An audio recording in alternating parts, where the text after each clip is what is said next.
Opinions. Everybody's got them. Everybody's got opinions.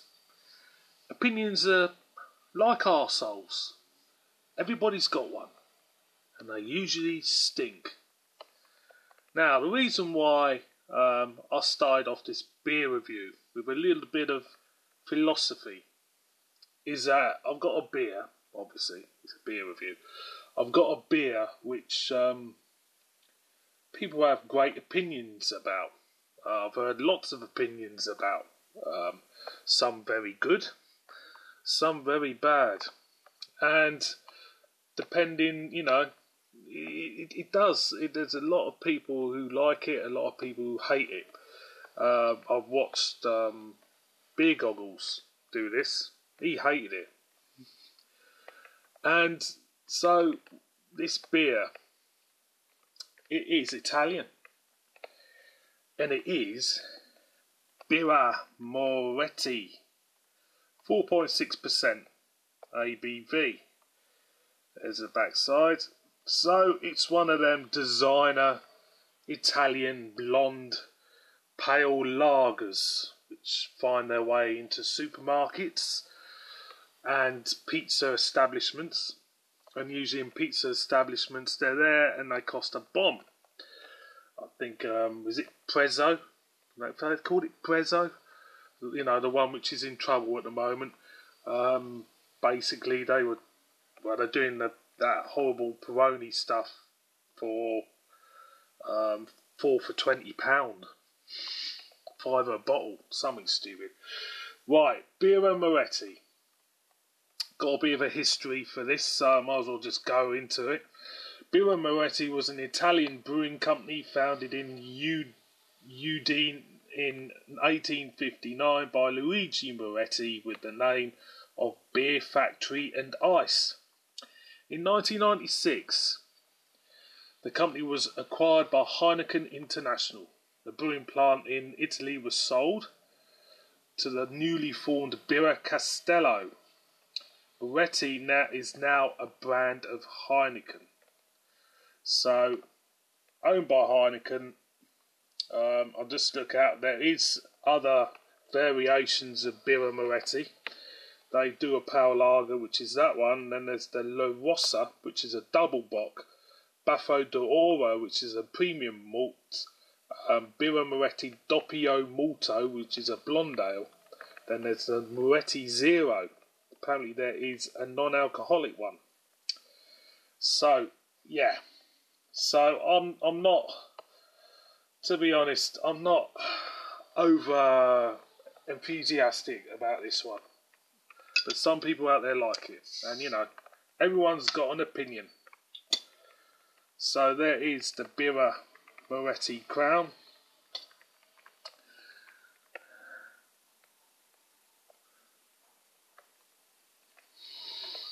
And it smells pretty nondescript. It smells like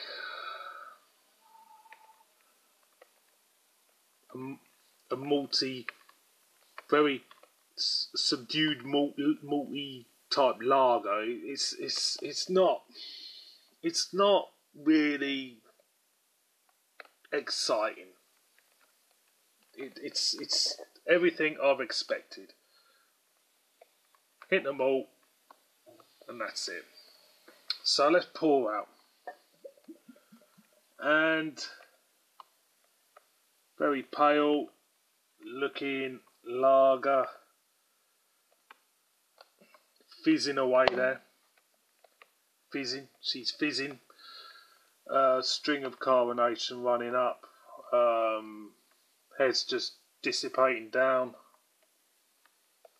Same again. It's pretty. It smells of cardboard boxes. It actually does. It smells of cardboard boxes. It smells like mouldy greeting cards. That's what it smells like. It doesn't smell that good, to be honest. So I'm gonna go in. Cheers. I don't know what the Italian is for cheers, but Cheers anyway.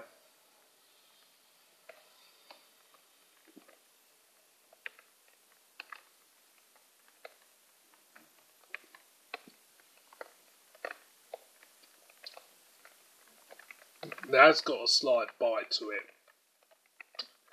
as you drink it. Again.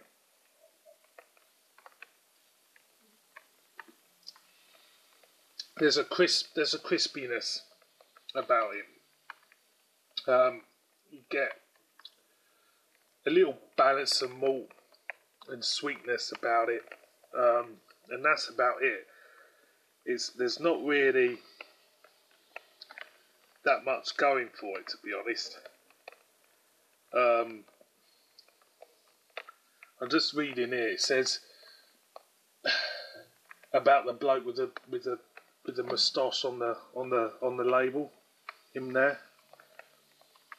It says the official website of the company has said that in 1942, Leo Moretti saw an elderly moustache man sitting at a table in a historical Birra in the province of Udine. Moretti, thinking that man could well represent his beer, he would ask permission to photograph him in exchange for reward for his liking. So basically, he just saw this bloke at a table in his hat, and so you go on my label. Again, one more time, so I'm waffling on.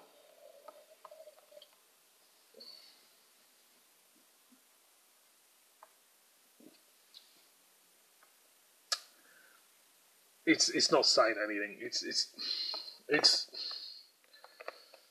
people would say it's nice because it's kind of like doing what a lager's supposed to do. It's just giving you a little balance of malt and a little balance of sweetness, and that's it.